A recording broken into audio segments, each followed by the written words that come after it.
Hello and welcome to another week of the Power of Positive Thinking.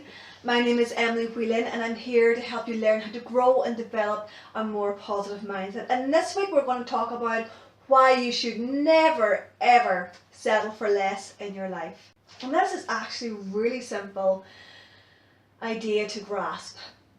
If you don't know what you want in your life, then you're going to end up drifting along and just going along with the next thing that comes along in your life.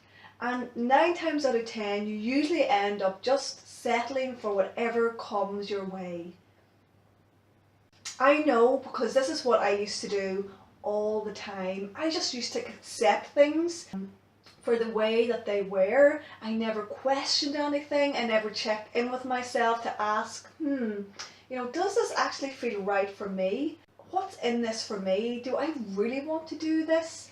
I was kind of caught up with maybe people pleasing and things like that there, maybe just not having the confidence and the security within myself. And I used to also be really bad at making decisions, so I was extremely indecisive.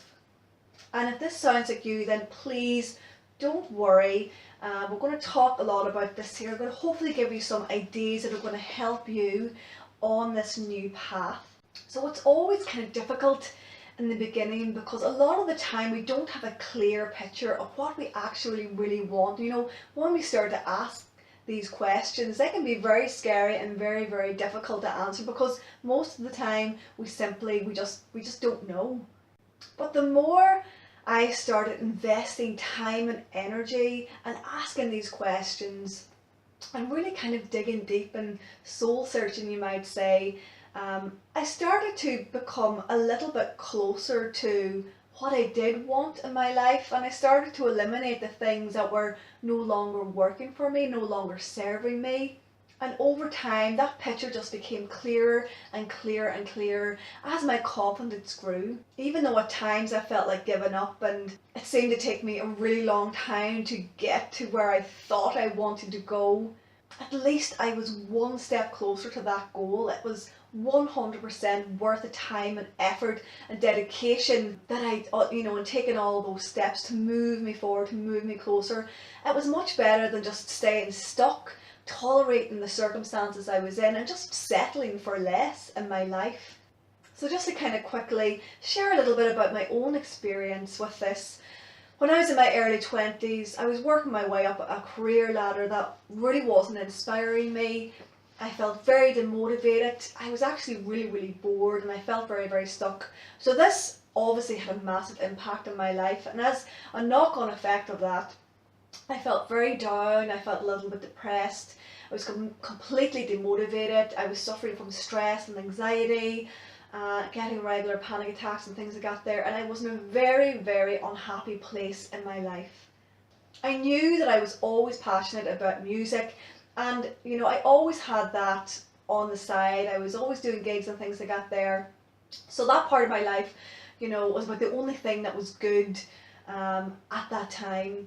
I knew I wanted to change my career path, but I had no idea what I wanted to do, and I just felt really, really stuck.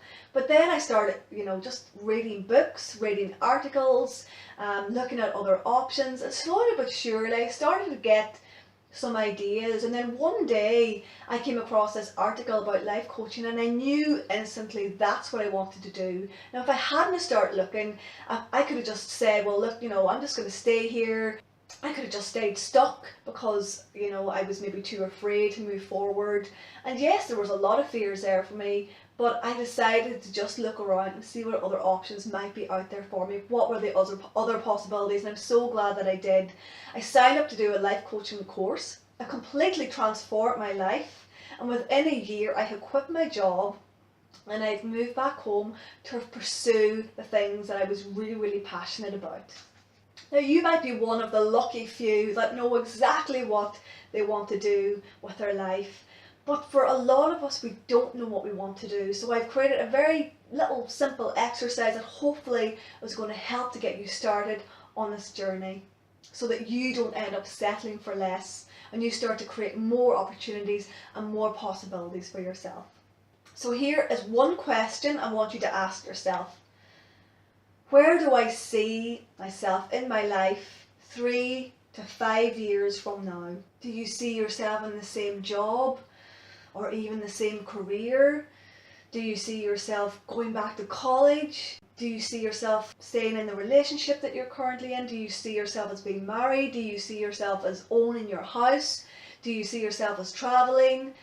Do you see yourself living in another country?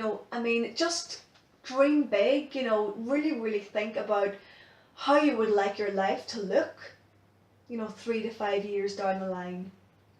And if you find this very, very difficult and you still have no idea, then just start with something as early as 6 months from now, or maybe just a year from now, and start visualizing yourself. Start to use that muscle. Close your eyes and paint a picture in your mind. It doesn't have to be perfect. Remember, all you have to do is just get started with this. I promise, once you start, you will slowly start developing and growing this skill. Because remember, if you don't know what you want and you can't see that in your life, then you're going to end up settling for the next thing that comes along. I do this exercise every year at the beginning of my year. It has been the most invaluable tool that I have ever used. It shapes my life, it shapes my future, it shapes my goals, it keeps me on track, and it helps me feel more fulfilled, more happy, and more in control of my destiny.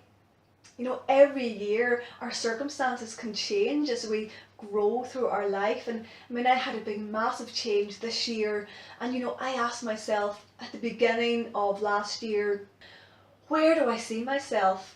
Where do I want my life to go? What is my career path going to look like? And I knew that while I was expecting and while I was pregnant, that doing the gigs was going to be unrealistic for me the following year. So I wanted to focus my time and energy into doing the courses and workshops and things I got there. And I was also really passionate about that, and I was getting really tired of the late nights and things like that, and I knew it would be even harder once the baby came along. So that was a very strategic decision I made. So I stopped investing my time and energy in that area of my life, and I started pouring all my energy into creating the courses and things I got there so that I would be able to make that transition. So again, it's a very, very powerful question. What do I want my life to look like 3, 5, 10 years down the line? Post your questions in the comments below. I would love to help you with this exercise. If you feel stuck, feel free to reach out. Don't be afraid, be bold, take the chance and reach out. I'm sure it will be worth your while. Thank you so much for tuning in, and I'll see you next time. Bye bye for now.